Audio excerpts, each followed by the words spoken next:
అదే కూటమి ప్రభుత్వానికి, కూటమి పార్టీకి వాళ్ళకు చెందినటువంటి వాళ్ళ భాగస్వామైనటువంటి వాళ్ళే వెళ్ళి ఈయన ఈ ఎమ్మెల్యే చేస్తున్నటువంటి అక్రమ మైనింగ్ని ఏ విధంగా అడ్డుకున్నారో మనమంతా చూసాము. రోజుకి ఎంత వస్తుంది ఏంటి అన్ని విషయాలు ఉన్నాయి. సమయం వచ్చినప్పుడు అన్నీ బయట పెడతా. ఏ విధంగా అక్రమ మైనింగు అవినీతి నువ్వు చేస్తున్నావో ఈ జనమంతా చూస్తూ ఉన్నారు. మా దాకొద్దు, మీ భాగస్వాములే మీరు చేస్తున్న అవినీతిని బయటపెట్టింది. కాబట్టి ఎంత పీక్స్కి చేరారో ఒకసారి ఆలోచన చేయండి. అసలు ఇగో చాలా ఉన్నాయి ఇంకా మాట్లాడాలంటే. ఇక రేషన్ మాఫియా గురించి చెప్పే పనే లేదు. రేషన్ మాఫియా రోజుకు ఒక ఆర్టికల్ చూస్తున్నాం న్యూస్ పేపర్లో. రేషన్ మాఫియా ఏ విధంగా నడిపిస్తూ ఉన్నారు. ఇక గుట్కా దంద గురించి చెప్పేదే లేదు. ఇక ప్యాకెట్ అయితే ఎప్పుడు లేదు. అన్న నేను మీ అందరిని ఒకటి అడుగుతా ఉన్నాను, మనం ఉన్నప్పుడు ఈ నియోజకవర్గంలో ప్యాకెట్ నడిచిందా? ఎక్కడ నిన్నారా? ఎక్కడన్నా ఆడోళ్ళు ఏడ్చుకుంటూ కూర్చున్నారా? చెప్పండి. ఈ రోజున ఎంతమంది ఏడుస్తున్నారు. ఈరోజు ఏ విధంగా ప్యాకెట్ను మీరు మీ మనుషులు నడిపిస్తున్నారో మొత్తం చూస్తూ ఉన్నారు. ఈరోజు జరగందేమీ లేదు, నడవందేమీ లేదు. ప్రతి ఒక్కటి ఈరోజు ఈ నియోజకవర్గంలో ఈ ఎమ్మెల్యే కనుసైగలో నడుస్తూ ఉంది. ఇక ఒక్కడే బతకాలి, అతని మనుషులే బతకాలి. ఏదైనా ఎందుకు ఈ మాట అంటున్నంటే దానికి కూడా చెప్తానన్నా. ఊరికే అంటాం మనకు కూడా ఉండదు. రాత్రి ఈ ప్రోగ్రాం గురించి టౌన్లో ఓ చోట ఫ్లెక్సీలే ఇచ్చామన్నా. సరే రాత్రికి వచ్చి ఏర్పాట్లు చేసి మన పిల్లలంతా కూడా ఈ ఫ్లెక్సీలు కడదామంటే ఆ ఫ్లెక్సీలు తీసుకొని పోదామని పోతే ఆ ఫ్లెక్సీలు ప్రింట్ కొట్టిన అతన్ని మరి కమిషనర్ ఎంత ఖాళీగా ఉన్నాడు చూడండి. కమిషనర్ వెళ్ళి ఎందుకు కొట్టావని చెప్పి ఆ ఫ్లెక్సీలు ప్రింట్ షాప్ దగ్గరికి వెళ్ళి అతన్ని బెదిరిస్తాడు. అతన్ని బెదిరించి అక్కడ దాకా అవుద్ది. ఆ నెక్స్ట్ ఈ సిఐ గారు తీసుకొస్తాడు, ఆయన్ని తీసుకొచ్చి స్టేషన్లో కూర్చోబెడతాడు. వైసీపీ వాళ్ళ ఫ్లెక్సీలు ప్రింట్ చేస్తావా నువ్వని చెప్పి. ఇక మిగతా ఫ్లెక్స్ షాప్ వాళ్ళందరికీ ఫోన్లు చేస్తారు. టీడీపీ వాళ్ళ ఫ్లెక్సీలు తప్పితే వైసీపీ వాళ్ళవి కట్టొద్దు, కొట్టొద్దు, ఇవ్వద్దు, అసలుకి తీసుకోవద్దు, తీసుకుంటే మీ షాపు ఇక అంతే, మీ షాప్ ఉండదు ఇక అని రాత్రి ఆ ఫ్లెక్సీ షాప్ అతన్ని తీసుకొచ్చి స్టేషన్లో కూర్చోబెట్టారు. నేను తప్పు మాట్లాడితే తీయమనండి, సీసీటీవీ ఫుటేజ్ తీయమనండి పోలీస్ స్టేషన్లో, టౌన్ స్టేషన్లో. అంటే ఎప్పుడైనా చేసాం మనం ఇట్లాంటివి? ఒక్కళ్ళే బతకాలి, వాళ్ళోళ్ళే బతకాలి, ఇంతే. ఇంకెవడు ఫ్లెక్సీలు కొట్టుకునేవాడు ఏం పాపం చేశాడు? ఏదో రూపాయి వచ్చుద్దనేగా చేసుకుంటారు వ్యాపారం. వ్యాపారస్తుల కష్టాలు ఈ నియోజకవర్గంలో చెప్పలేనివి. రియల్ ఎస్టేట్ వెంచర్లు కూడా ఈయన మనుషులే చేయాలి, ఈయన చెప్పిన వాళ్ళు చేయాలి. ఇంకోటి చేశాడంటే అంతే సంగతి, సర్దుకొని వెళ్ళిపోవాలి ఇక్కడి నుంచి. ప్రతిదీ ఈయన కనుసైగల్లో నడవాలి, ప్రతిదీ ఈయనకు నచ్చిన మనుషులే చేయాలి. ఇతనికంటూ పెట్టుకున్నాడు.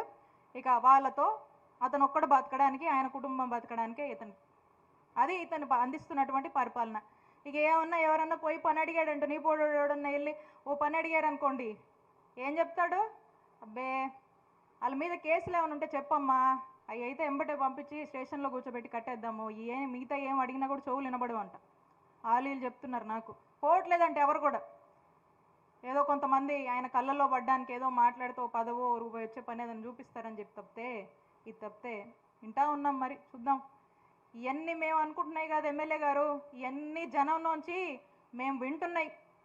మీరు చేస్తున్న పనులు కళ్ళకు కొట్టొచ్చినట్టుగా వ్యాపారస్తులని, రియల్ ఎస్టేట్ వాళ్ళని, ప్రతి ఒక్కరిని మీరు ఏ విధంగా వేధిస్తున్నారో అన్నీ ఖచ్చితంగా ఇవన్నీ టైం వచ్చినప్పుడు ఇవన్నీ మీకే, మీరేం చేశారని మీరు చక్కగా రియలైజ్ చేసుకునే రోజు ప్రశాంతంగా మీకు తెస్తాయి. మేమేదో మిమ్మల్ని అనాలనో అదేం కాదు, కానీ జనమేం మాట్లాడుకుంటున్నారు కాబట్టి జనం సమస్యలు మీరు పట్టించుకుంటే కదా. ఎందుకంటే దీని మీద బిజీగా ఉన్నారు, వీటి మీదే బిజీగా ఉన్నారు. ఇల్లంట సుపరిపాలన అంటది. నేను చెప్తా ఉన్నా, ఈ కూటమి ప్రభుత్వం వచ్చాక చూస్తూ ఉన్నాము. ఈ కూటమి ప్రభుత్వం వచ్చాక దీన్ని సుపరిపాలన అనరు, దీన్ని సుపారిపాలన అంటారు. రెడ్ బుక్ పాలన. ఎవడి మీద కేసు పెట్టాలంటే కేసు పెట్టాలి, ఎత్తుకు రావాలంటే ఎత్తుకు రావాలి, లోన్ వేయాలంటే స్టేషన్ లోపల వేయాలి, కొట్టాలి. జైళ్ళకు పంపించాలి, అరెస్టులు చేయాలి, అక్రమ కేసులు పెట్టాలి. ఇదంట సుపరిపాలన వీళ్ళది. తెలుసులే జనానికి, మీరు సుపరిపాలన చెప్పినా చెప్పకపోయినా జనం చెప్తారులేండి. జనానికి ఒక స్పష్టత ఉంది కాబట్టి చెప్తా ఉన్నా. ఈ విషయాలు ఇంకా చెప్పే కన్నా ఇంకా చాలా ఉన్నాయి. విత్ ఎవిడెన్స్ మాట్లాడుకోవచ్చు. ఆఖరికి ఎంతవరకు వచ్చిందంటే ఎడ్లపాడులో, మన వంకాయలపాడులో మన గురుకుల పాఠశాల నుంచి 35 మంది పిల్లలు గోడలు దూకి వెళ్ళిపోయారు. ఆ టార్చర్ భరించలేక, ఫుడ్ సరిగా లేక, ఫెసిలిటీస్ సరిగా లేక ఎన్ని పేపర్లలో ఆర్టికల్స్ వచ్చాయో. అది ఎమ్మెల్యే పాలన అట్టుంది. రైతులు, పొగాకు రైతులు ఏ రోజన్నా రోడ్ ఎక్కారా? జగనన్న హయాంలో ఎక్కారా? ఆ సంగతి చెప్పమనండి, ఆ సంగతి చెప్పమనండి. అసలు వాళ్ళకి ఏం చేస్తారో, ఏం న్యాయం చేస్తారో చేయమని. రైతుల ఆత్మహత్యలు జరిగినాయి మన నియోజకవర్గంలో. కనీసం ఆలకించాడా, పలకరించాడా ఆ కుటుంబాలని? అవి పట్టవు. ఎందుకంటే అవన్నీ మంచి పనులు, అవి జనానికి మంచి చేయకూడదు. దురాలోచనలు, అక్రమ ఆలోచనలు, అక్రమ పనులు, అవినీతి, పొద్దున్న లేస్తే ఎక్కడ డబ్బులు వస్తాయి ఏంటనే దాని మీద తప్పితే ఎవడి మీద కేసు పెట్టాలి, ఎక్కడ డబ్బులు వస్తాయి, ఈ రెండే, ఇంకోటి లేదు. అలాంటి ఆలోచనలతో ముందుకు వెళ్తున్నాడు ఎమ్మెల్యే. ఖచ్చితంగా కాలమే మీ రూపంలో, ప్రజల రూపంలో సమాధానం చెప్పుద్ది అని తెలియజేసుకుంటూ మీ అందరికీ ఒకటే చెప్తా ఉన్నానన్న, రానున్నది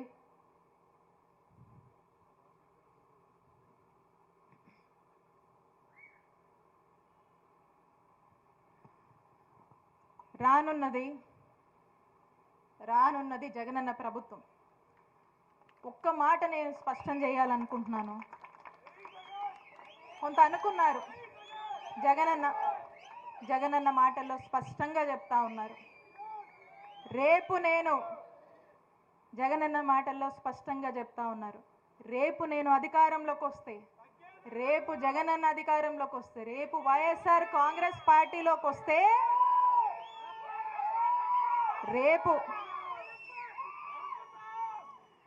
రేపు రాబోయే జగనన్న ప్రభుత్వం కార్యకర్తల ప్రభుత్వం. రేపు రాబోయే జగనన్న ప్రభుత్వం వైఎస్ఆర్ కాంగ్రెస్ పార్టీ జెండా పట్టుకొని కష్టపడ్డటువంటి నాయకుల ప్రభుత్వం.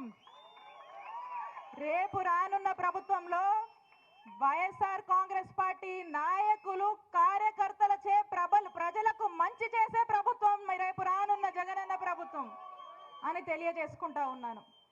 కాబట్టి మన ప్రభుత్వం కోసం, మన జగనన్న పాలన కోసం ఇక్కడ ఉన్నటువంటి ప్రజలు, వైఎస్ఆర్ కాంగ్రెస్ పార్టీ ప్రజలు, ఎంతో మంది మహిళలు ఎదురు చూస్తున్నారు. సమయం వచ్చినప్పుడు ఈ కూటమి ప్రభుత్వానికి బుద్ధి చెప్పడానికి ప్రజలు సిద్ధంగా ఉన్నారు.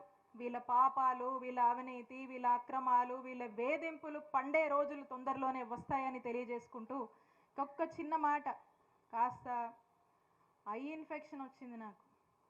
ఈ ఐ ఇన్ఫెక్షన్ వచ్చేసరికి దాంతోపాటు వైరల్ ఫీవర్ వచ్చింది. మరి ఐస్కి ఇన్ఫెక్షన్ వచ్చేసరికి కాస్త ఇది ఒకరి నుంచి ఒకరికి వస్తుంది. ఇట్లా పిల్లలు కూడా అట్లా వచ్చింది. దానివల్ల నేను కొంత ఈ బయటికి కాస్త డస్ట్ ఉండొద్దని నేను ఇంట్లోనే ఉన్నా. దానికి కూడా రకరకాల ప్రచారాలు పెట్టారండి వీళ్ళు. దానికి కూడా ఐ ఇన్ఫెక్షన్ వచ్చినా, జ్వరం వచ్చినా కూడా ప్రచారాలే. అట్లా ఉన్నారు. అంటే ఎందుకో మరి అంత భయం వాళ్ళకి, నేనంటే నాకు అర్థం కాదు. నేనన్నా భయం, ఈడ వైఎస్ఆర్ కాంగ్రెస్ పార్టీ సభ పెట్టుకుంటే భయం, ర్యాలీ పెట్టుకుంటే భయం, ఎంఆర్ఓ ఆఫీస్లో రిప్రజెంటేషన్ ఇస్తే భయం, రజనమ్మ బయటకు వచ్చినా భయం, కారులో ఈ నియోజకవర్గంలో తిరిగినా భయమే. అంత భయం ఎందుకో నాకు అర్థం కాదు.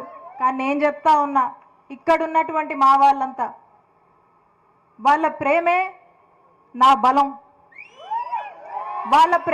బలం, వాళ్ళ ఆశీస్సులే నా ధైర్యం. తిరుగుతాను ఖచ్చితంగా.